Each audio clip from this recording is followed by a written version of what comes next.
probably would like to hear you call the things out on the checklist as well. So read them off. Mixture rich, carb heat cold. Read it aloud. Okay. That way he'll be sure that you're covering everything on there. Okay. That's probably a good idea anyway. It is. Whether he's check writing or not. Right.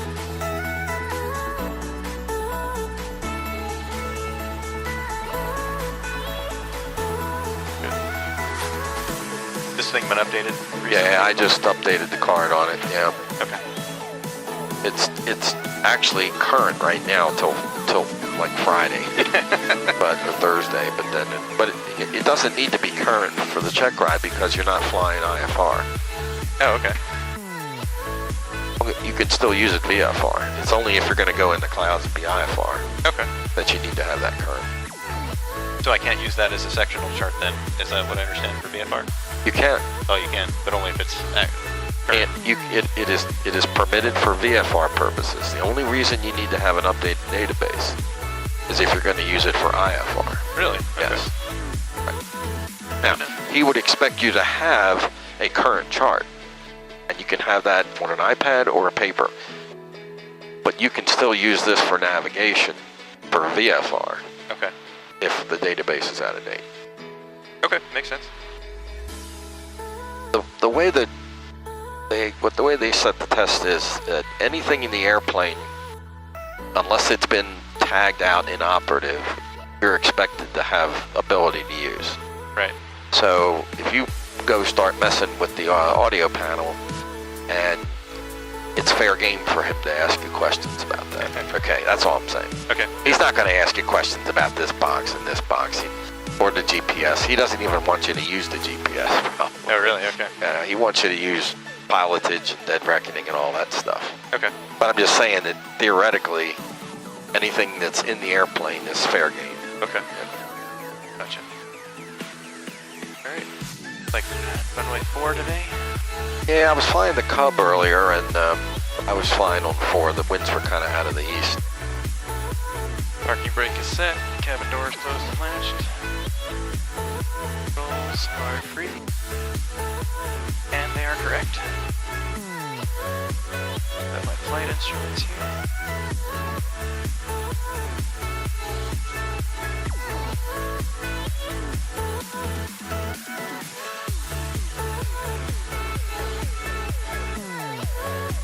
Sorry, I should be doing that out loud, shouldn't I? All right. Fuel shutoff valve on. Fuel mixture is set for 4-inch. Elevator trim set for takeoff. Throttle up to 17.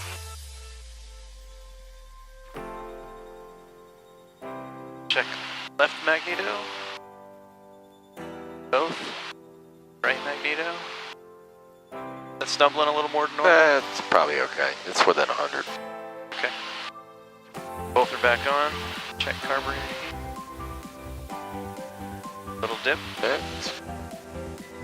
it's not on the checklist, but we do mixture just to check, make sure the control's working.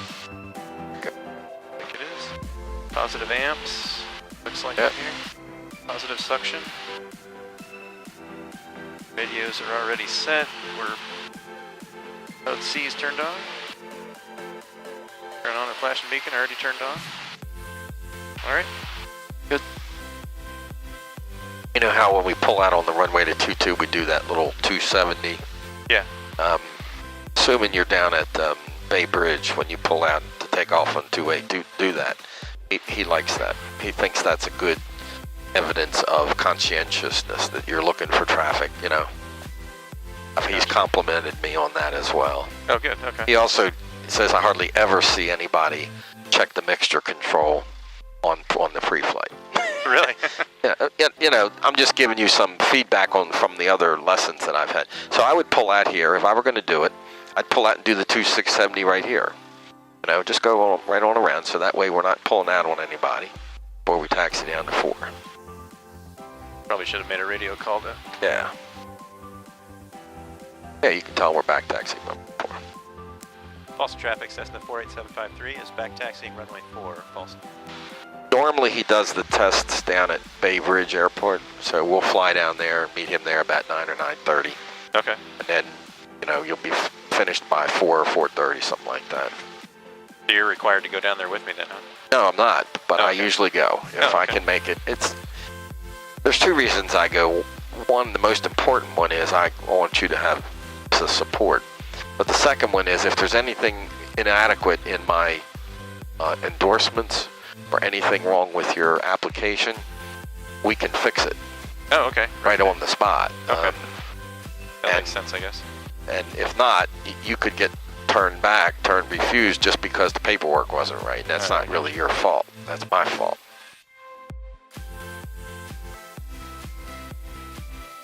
So now we'd have the checklist just laying on our knee plate. It would say fuel is on, wing flaps to 10. Do that. Actually show you where it is in here.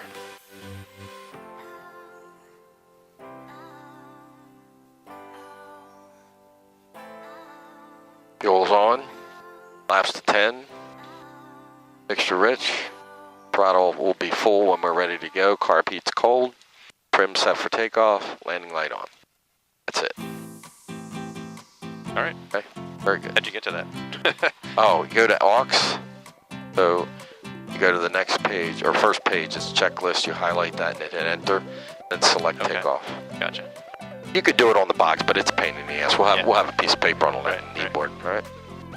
False traffic, Cessna 753 is departing runway 4. False. I would do a normal takeoff this time.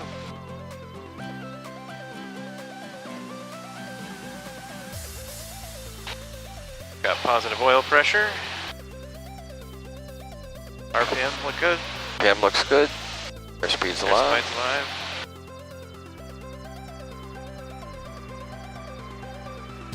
And we'll head out to the practice area and we'll see what kind of ceiling we have out here. All right.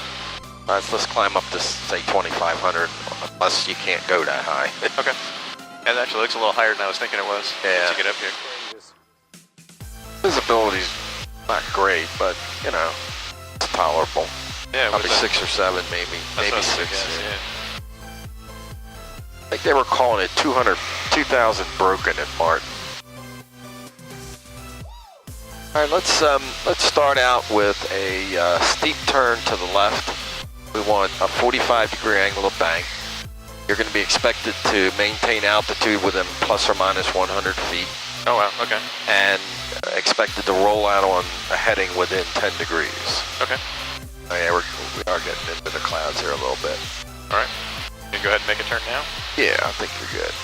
So we'll make the heading 120. We're going to expect you to roll out on 120, all right? We're on 120 right now. Right. Close enough. Can we just keep a full turn, you mean? Yeah, I wanted you to do a steep turn to the left, 45-degree angle of bank. Gotcha. Okay.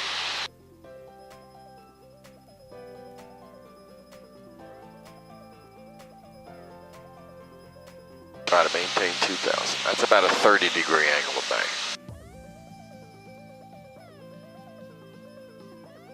A little back pressure now because of steepening bank.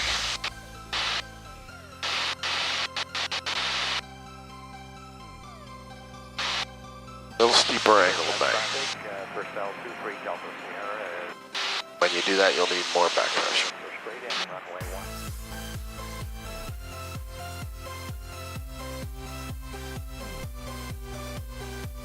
A lot more back pressure on speed way up. Yeah.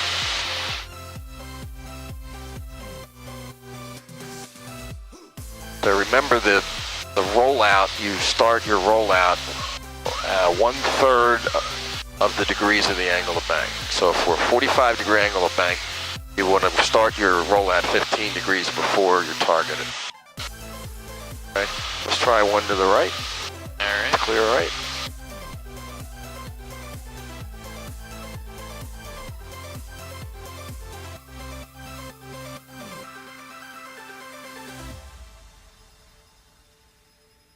If it's 45-degree angle of bank, it's got to be between that white line and that white line. We used to do them 60-degree angle of bank, which was a 2G turn, but they've changed the rules now to 45 degrees all they want.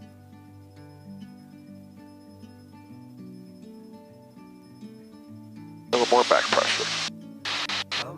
And if it starts going down real steep on you, then shallow the bank eye a little bit, get the nose back up, and then reinitialize the angle of bank. Just like you're recovering from an unusual attitude. Okay.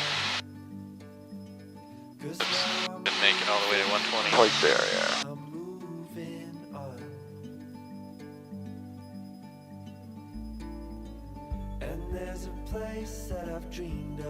And when you get, we want full flaps, so give me the last 10 degrees of flaps. And now we're looking for 290 on the heading, and we're looking for 1800 feet, and we're looking for 45. Probably need some power in there now. Probably need 18 or 1900 RPM with all the flaps out to maintain level flight.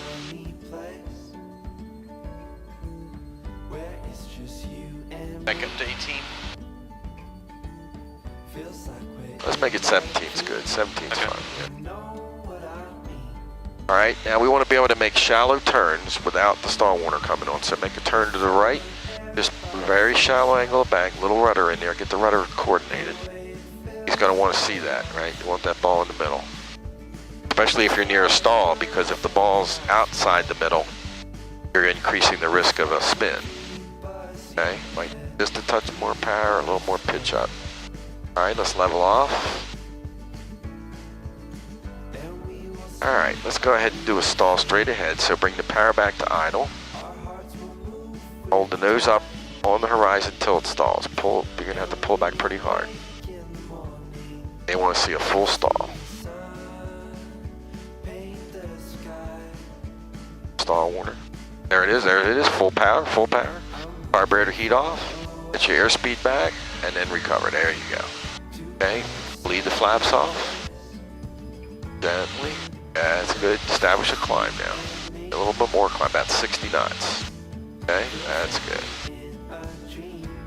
All right, let's do a shallow turn to the right. He could ask you to do the stall in a straight ahead, or he could ask you to do it in a turn. We practiced them both ways, but we'll do them straight ahead today. Okay. All right, let's level off straight ahead at 030. Bring the power to idle. At 030. All right, bring the power to idle. Keep the ball in the middle and stall. Hold the nose up.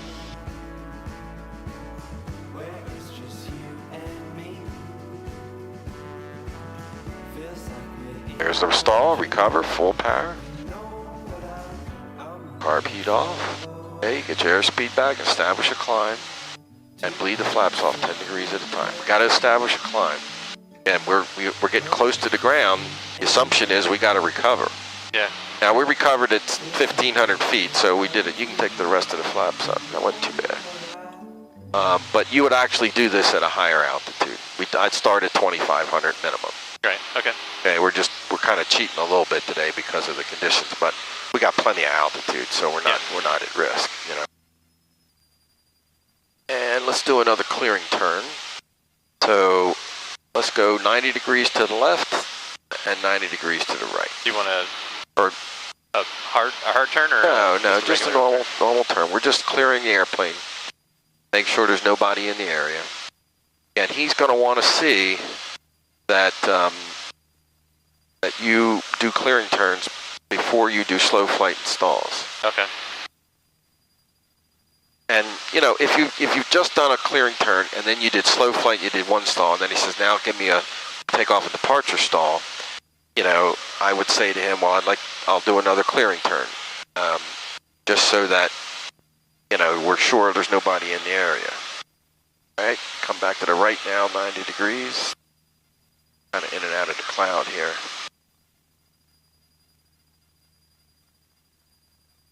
Wow. Really not supposed to be in the clouds, but we'll consider that this is thin enough that we're still VFR. Okay, it's only 90 degrees, right? You're doing 180 degrees each way. Oh, I'm sorry. Yeah, I thought you said 180. Okay. Well, you could do a 180 and that would be it, or you could do a left 90 and a right 90. Oh, okay. The total has to be 180.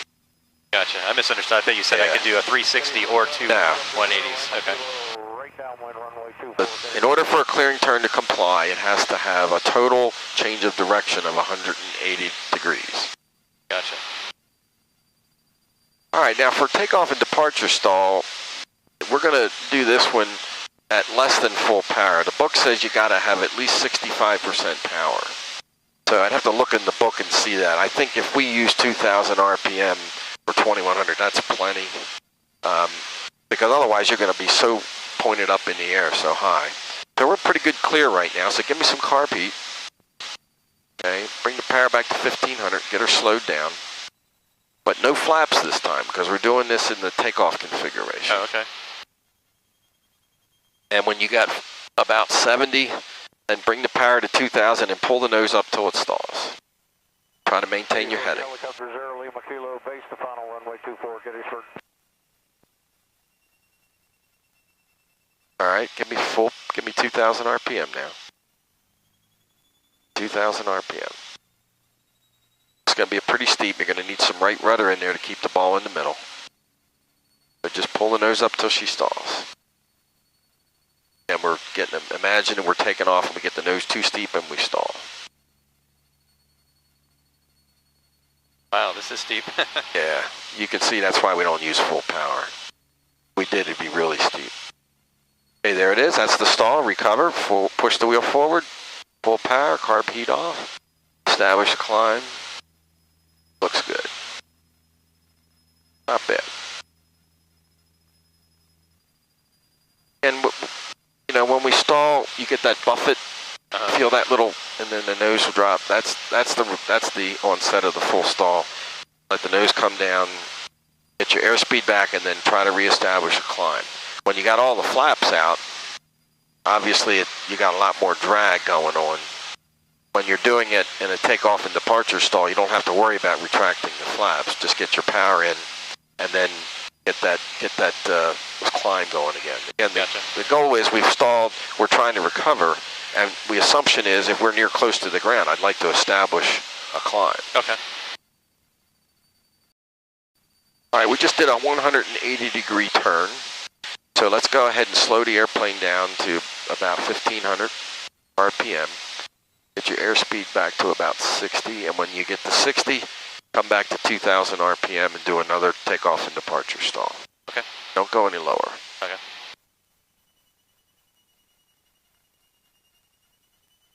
All right, power to 2,000. That's good. Little right rudder in there, and pull that nose up till she quits. And you'll notice we stall at a higher indicated airspeed than we do when we do the approach to landing. There it is. All right, recover. Much nicer. All right, and establish a climb. Just got to make sure we don't pull it back up too quickly till we get what's called a secondary stall. Yep, gotcha. Surprised we haven't heard the stall warner go off. Let me have the airplane for a second. Your airplane. I got the airplane.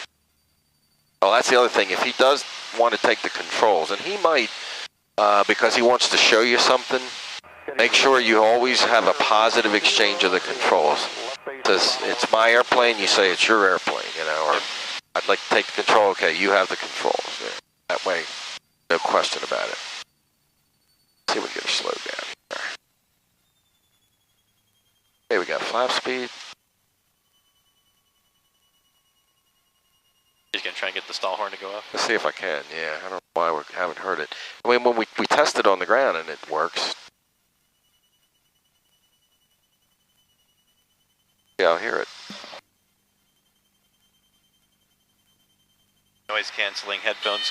There it is. There it is. There's the stall, recover. We push the wheel forward. We get our airspeed back, establish a climb, and then bleed the flaps off. See how I did that? Nice. It wasn't real jerky. It was just gentle and smooth. But we did hear the stall warner. Yep. All right, the airport's right down there on your left. Do you see it? I do. Yep. All right, give me some carb heat. And let's assume the engine just quit. Land the airplane. All right. Trim for what speed? 60. 60. All right. And we're landing on runway 4. Oh, yeah. Good call. Boston traffic Cessna 753 is inbound landing runway 4, simulated engine out. False.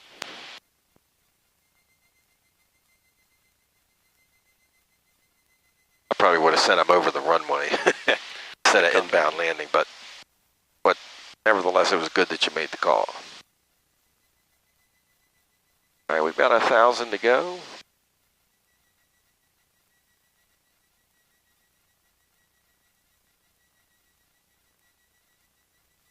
And in the real world, once we've got we're sure the engine's quit, we would turn the fuel off. We'd leave the power on until we get the flaps out.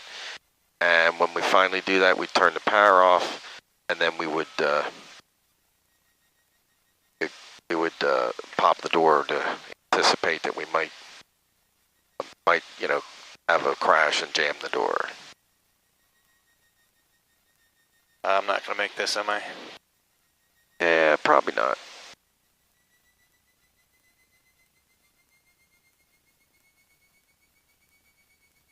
No. All right, let's climb out. Let's go ahead, go around. We've got to do a go around anyway. Okay, power up. Good. Get those flaps up nice. That's good. All right, let's climb back up to, I don't know, 1,800 or something, whatever the ceiling will accommodate. We'll do it again. So if I'm above the field and I'm more than pattern altitude by a lot, what I like to do is, if here's the runway and this is the key position, I like to establish myself in a descending turn in the key position. And each time I roll out from the key position, I look and say, do I have enough altitude to go around again? Yeah. Or is this one that I'm going to have to make the approach? And never get too far from the runway. And you actually started that. You were headed out to the key position, but you were just a little high in your judgment. Again, in the real world, if that happened for real and the engine really quit, you could land on the grass past the runway and survive. Sure. You know? You just don't want to go crashing into the barn. Right. The other thing is he might give you ground reference maneuvers. We probably should review those. Okay. Why don't we? I think we still got 45 minutes left. Let's level off here at 1,500. All right, I want you to pick a spot out here, anywhere that is a good place to do a turn around a point. Doesn't matter which side you want me to go on? I'd like the turn on you to be making left turn. Left turn. That's the normal. All right. And what are the things you would consider when you select that location? Probably don't want to do it over a lot of houses. Okay, I would agree with that. So a place that's not too populated. Something I can see from a 360-degree angle, so it's not blocked by a tree or something. All right. One other thing I would think about, pick a place that if the engine quits, I think I've got a good landing. Yeah, good call. That's kind of what I was saying with the populated area, right. But that's, yeah, I didn't say it. Well, there are two issues. One is we're flying low to the ground. We don't want to disturb people unnecessarily. And secondly, you're right, in the populated area, they're less likely to find a nice field to land in. Guess I'll use this club or whatever this is over here. That works. There's a nice big grass strip next to it, too, that you could land at if the engine quit. Now, you're supposed to enter these downwind. In other words, if the wind was blowing out of the east, I'd want to start the maneuver with the wind at my back. So I do my steepest angle of bank on the initial turn. Okay. And what we're trying to imagine is that there's a white line painted on the ground in a perfect circle around that point. Okay. And we're flying over that line the whole time. Maintain 1,400 feet, but don't want to go below that. He's going to expect you to hold altitude with plus or minus 100 feet. That's the requirement. And obviously, to understand how to modify your angle of bank. And when you go into the wind, it's slow. When you're downwind, it's shallow. That is, when the wind's behind you, your angle of bank will be steeper. And he may ask you to describe that as part of the oral. Okay. So which part? The going in, starting it with the... He may say, describe to me how you do a turn around a point. and you'd say, well, that you'd talk about, well, I'd pick a place that's not populated. I'd do it at about 1,000 feet above the ground. I'd enter downwind, and then I would vary my angle of bank to make a perfect circle, such that I would have a steeper angle of bank downwind and a shallow angle of a bank upwind. Gotcha. That's the kind of stuff he's going to want you to say. And we'll review this as part of your oral prep. Okay. But if you're doing maneuver and it's working out pretty well, great. But if not, you might ask him, well, what do you think's going on here? They might say, well, I didn't do a real good job contemplating the wind on my first pass, so I got blown into it a little bit. I think the wind's probably coming from the east right now. You're a little bit closer to the point on this side of the turn than you were on the other side. I'd like to see it nice and round, and the reason is because the wind's blowing you that way. So when you get on this side, you almost have to fly straight, or even with a crab angle into the wind to keep your distance the same.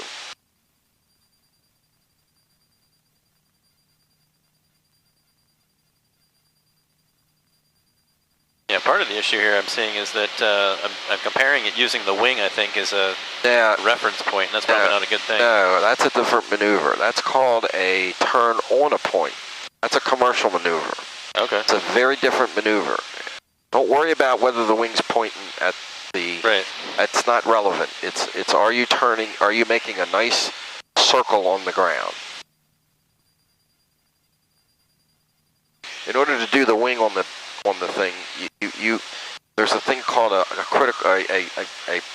critical altitude that, depending on your ground speed, and what you do in that maneuver is you vary your altitude, not your angle of bank, for the ground speed. When you go faster, you got to be higher. When you go slower, you got to be lower. Okay, I gotcha. And it has to do with how to point, but this maneuver, we're not worrying about pointing the wing on there. Just trying to keep a tight circle. Just trying to, a nice circle, not an eggy circle. So right here, I'd go a little bit shallow, right? I'd go like right about there, and just wait a little bit until I get myself a little further away, and then start to turn. So it doesn't blow you into the turn. Now you can start a little bit more. Because the wind aloft is pretty much easterly, I think.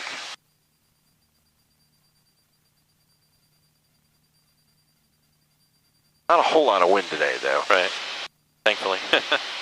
So our ground speed's picking up a little bit as we're turning downwind. So we're up to 90 now. We were at 87 before. Gotcha. 91. So now we're flying direct west. So 91.6. So now the wind's pretty much at our back. Now it's starting to slow down a little bit. 91.1. So now we're starting to get to the wind. Will be a crosswind. In other words, the wind's coming from the left side.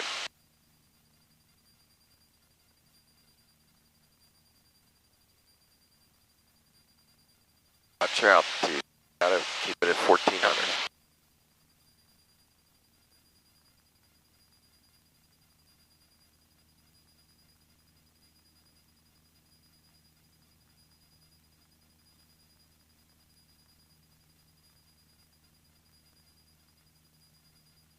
Yeah, this is looking a lot better. Altitudes look good.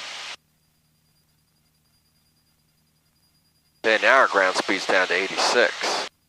So maybe 7 or 8 knots difference. Right. Not a huge amount. If you had a 10 knot wind aloft, the difference would be 20. Yeah, so it'd be a big difference in the bank angle here, I guess.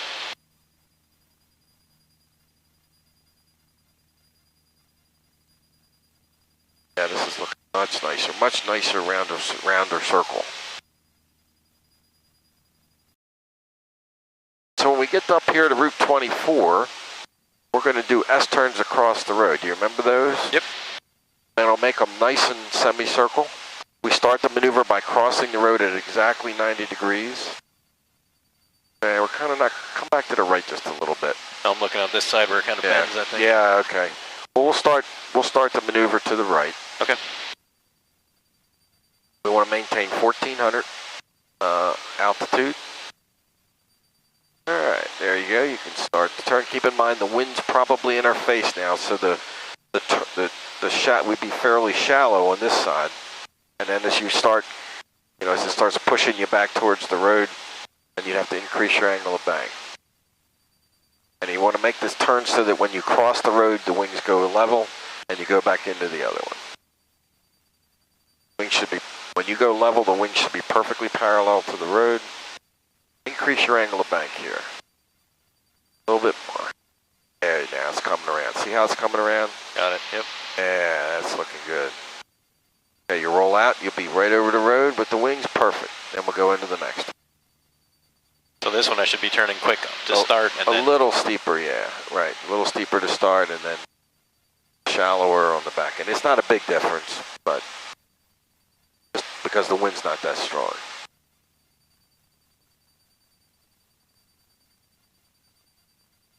This is of the three ground reference maneuvers, this is the one I like the best. I think it's the most interesting. Yeah. And let's head out towards Bel Air here a little bit, and we'll do another steep turn to the left and a steep turn to the right, and then we'll head back to the airport. All right, DG looks good. We're at a heading of 360. We'll start the maneuver here. We want to do a steep turn to the left, 45-degree angle of bank, roll out on a heading of 360. 360, okay. So full 360 then? Yeah. Okay. Yeah, steep turn, we do a 360. This is not a clearing turn. This is a steep turn. All right, anytime you're ready. Okay. 45-degree angle back. Lots of back pressure. Try to maintain your altitude, and hopefully we can roll out on heading of 360.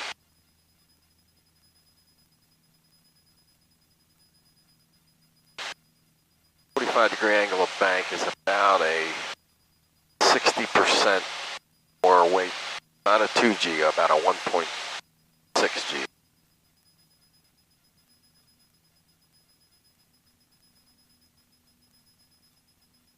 All right, now see how you didn't start rolling out till you got the north? Yep. So try to lead that a little bit.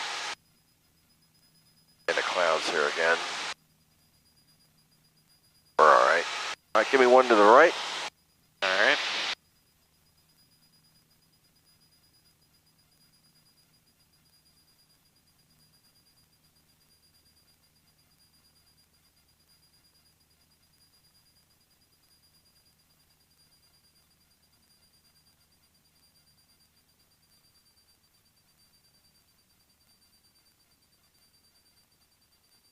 A little more back pressure.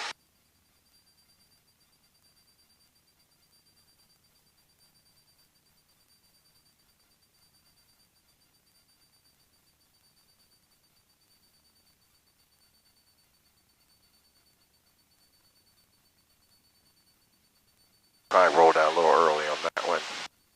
So, again, if we're doing a 45-degree angle of bank, divide that by 3. And that tells you how many degrees you start to roll out.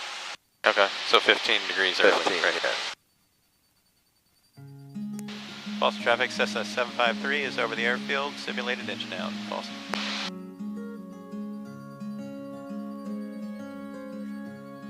Okay, now we're above our normal pattern altitude, but let's say the engine quit right now. Land the plane. Alright. It's been a while now since that old town down by the water, picking stones from the ground. Got to give yourself a little more room this time. To the friends I've always known, take me home, back to the place where I belong.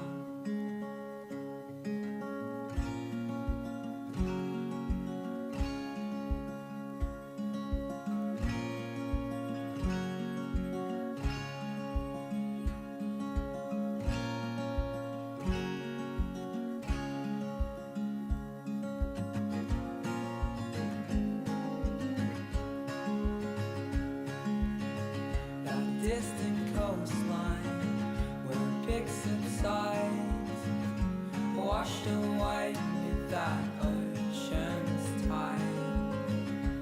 Need to slow down and look around.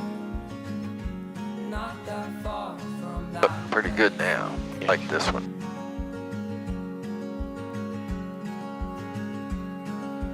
Take me home to the friends I've always known. Good job. I like that one. Yeah, that was okay. Alright, let's clean up the airplane and let's head back to do a couple more takeoffs and land. Okay. Try to finish out the hour and a half here. About 3/10 to go.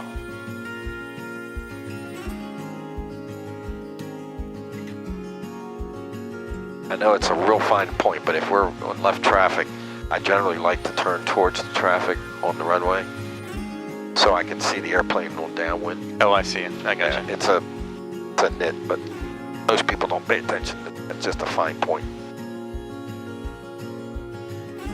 All right, this time we'll do a maximum performance or short field takeoff. So we apply full power, hold the brakes until we got full power, we release, rotate at 54, climb out at 54, until we're clear of the obstacles, and then accelerate to 65. 10 degrees of flaps.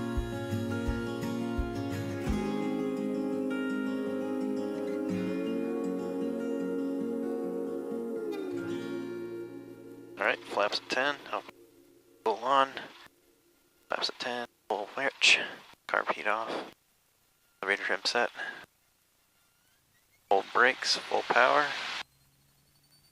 Release. Engine power. Got oil temp. Airspeed's live. Gotta get on the center line. There's 50.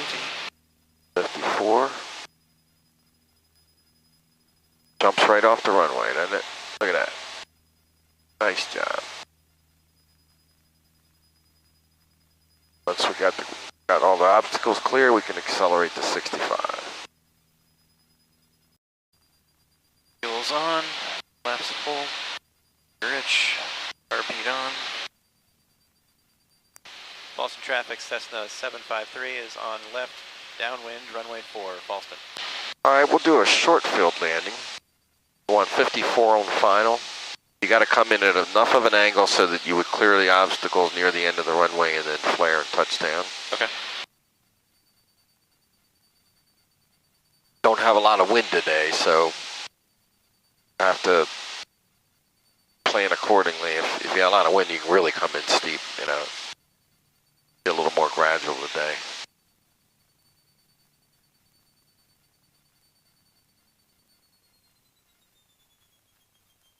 Suggest you give yourself a little room. You can use power. There's no problem with that.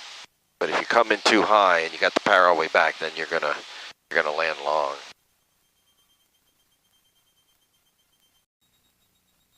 I think I'd come back on the power some. You look a little high to me.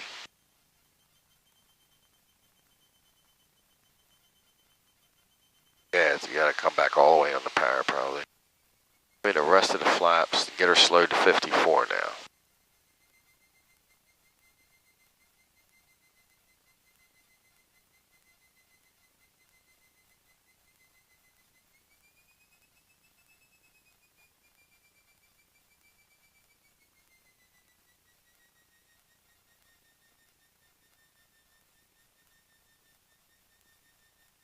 Do this right, we get to 54 and we're coming right at the numbers. Probably just going to be a tad long. You see how it's floating? I said you probably got to come in a little lower. Just hold your 54 till you're in the flare. There. Go.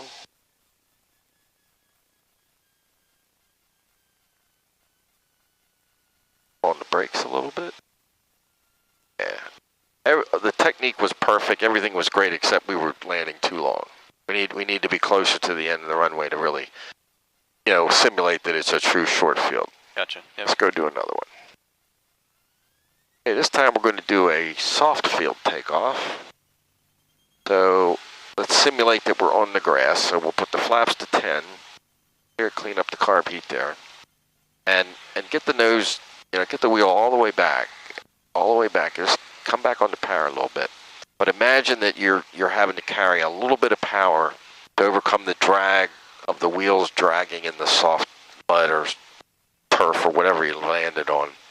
So when we pull off, we're going to turn and go right into the takeoff. They don't want to stop. In a true soft field, you would never come to a stop because then you'd bury in. Gotcha. Mm-hmm. You have to, in a real slow field, you might have to have 1,500 RPM in just to go this fast, Yeah. It's that much drag. Boston traffic says the 48753 taking off runway 4 close pattern Boston. Okay, it's hard to simulate it for real on the hard surface, but trying to think that in your head that's what it would be. Go right into the takeoff. And we keep the nose all the way up until the nose pops up, and then we relax the pressure enough till she flies out of ground effect. Keep the nose up. There you go, right there. That's good, yeah. Wait till she lifts off. Once she lifts off, then you just sort of let her mush along in ground effect a bit. And until you can accelerate enough, there you go. Now we can start to climb.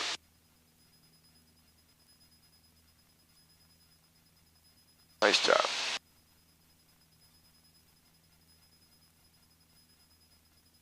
He may give you one of those, he may not.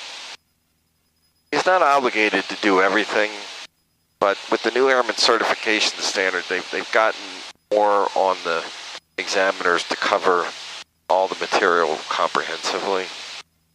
There's a lot of people think the check rides are going to be a lot longer now. We'll see. You'll be the first one that I've had referred since the new standard went into effect. Okay. Let's try another short field landing. Okay. This time, extend your downwind and get yourself set up so that you even got to keep a little power in to get there, but it'd be a little bit shallower descent, and that way you can gauge it to the end of the runway. Okay. Should I have full flaps in at that point already? You should, yeah. Okay. When you turn final, put the last 10 in, and then get slowed to 54. Okay.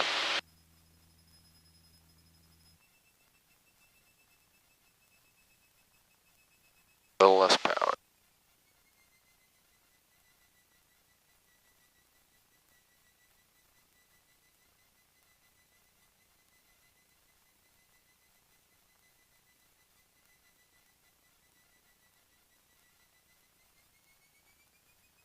I wouldn't have put that power in.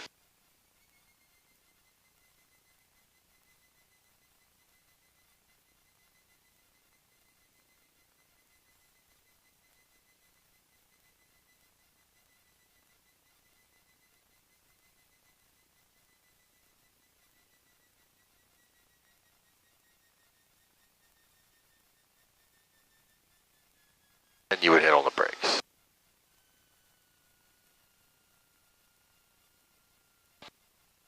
Not bad. Again, you probably could have, you had enough energy there where at idle you still could have made the runway. Yeah. And you were coming in a nice angle, so you would have cleared the obstacles near the end of the runway. But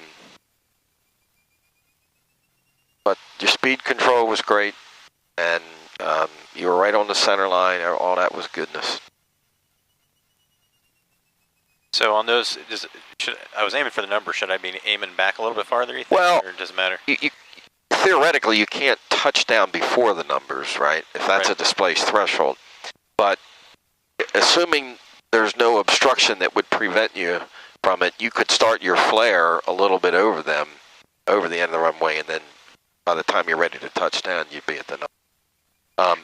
What you can't do is you can't come in low and slow and drag it in, because the assumption is it's a short field and there's trees on the ends, and so you have to come in at enough of an angle that you'd clear the trees that would theoretically be out there.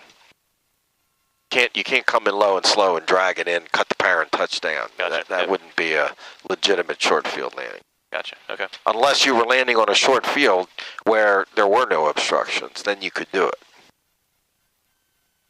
But that was a really good approach. I mean, there was nothing wrong about that. Your speed was good. Probably just could have kept the power out just a little bit longer and started your flare over these arrows, so that by the time you touched down, you'd have been on the number. Okay. All right. Let's do another short field takeoff. Short field.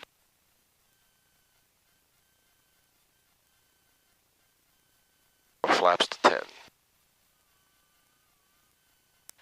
Boston traffic, Cessna 753 is departing runway 4, closed left traffic, Boston. All right. All right, power looks good. Looking for 54. Speed's alive.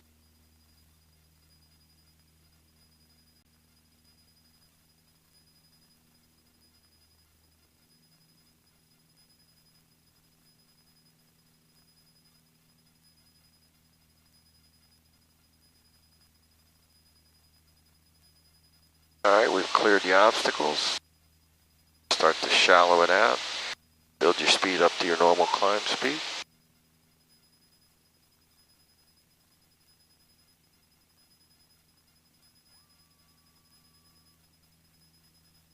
If he asks you to do one of these, he's just looking for technique. You know, he wants to see, did you just hold, you know, get the power fully developed, make sure you got developed good power, rotate at 54 and climb at 54. That's what he's going to be looking for. Okay.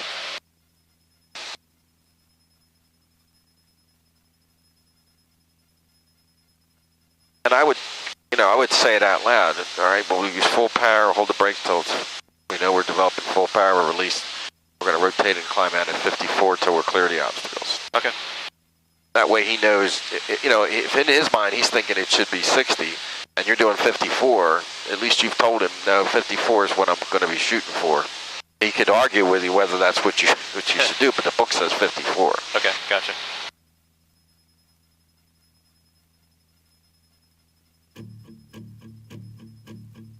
Okay, we'll do a soft field landing this time.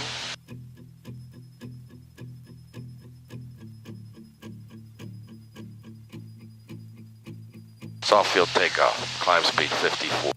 Okay. We're all falling and we need a That's for soft field? Soft field landing. Oh, landing, okay. Landing, I'm sorry. Soft field landing. I said takeoff, I meant landing. So we're going to come in, kind of dragging it in with a little bit of power. Try to shoot right for the end of the runway because we're going to bring a little power in and just hold the nose up and then gradually let it touch down and hold it, keep that nose up high. But we can use a little bit of power until we're ready to touch down and then we come back on the power. Okay. 54 is what we're looking for on final. We're not worrying about clearing the obstacles, so you can drag it in low, but we want about 54 on final with full flaps. The point of 54 is just so I can keep it close. We're trying to touch down low. 54 is just the approach speed. When you touch down, you're going to be at stall or close to it. Right. But the idea is you're going to touch down with the nose high and a very gentle touchdown and keep that nose up. Okay. To keep it up keep it up out of the mud. But we're touching down at a slow airspeed. Gotcha. Okay. Give yourself a little room here. Don't make it in too tight because I want to have enough. I want to use the full amount of the runway because we bring in a little power, so you're going to float a little on. Gotcha. Okay. All right, this looks good. All right. Imagine you're coming into a soft field. It's maybe a grass strip, but we've had a lot of rain. You're not that familiar with it. You don't know what conditions are. You might even fly over to low altitude, look for any potholes or obstructions or indications of what the condition is like.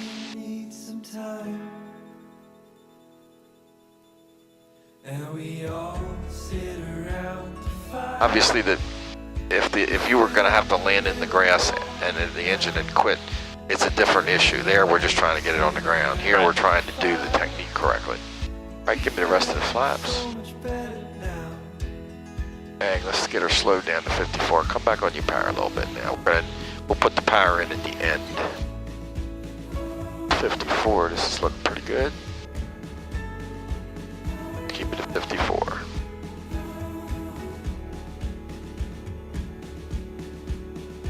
Better come down now.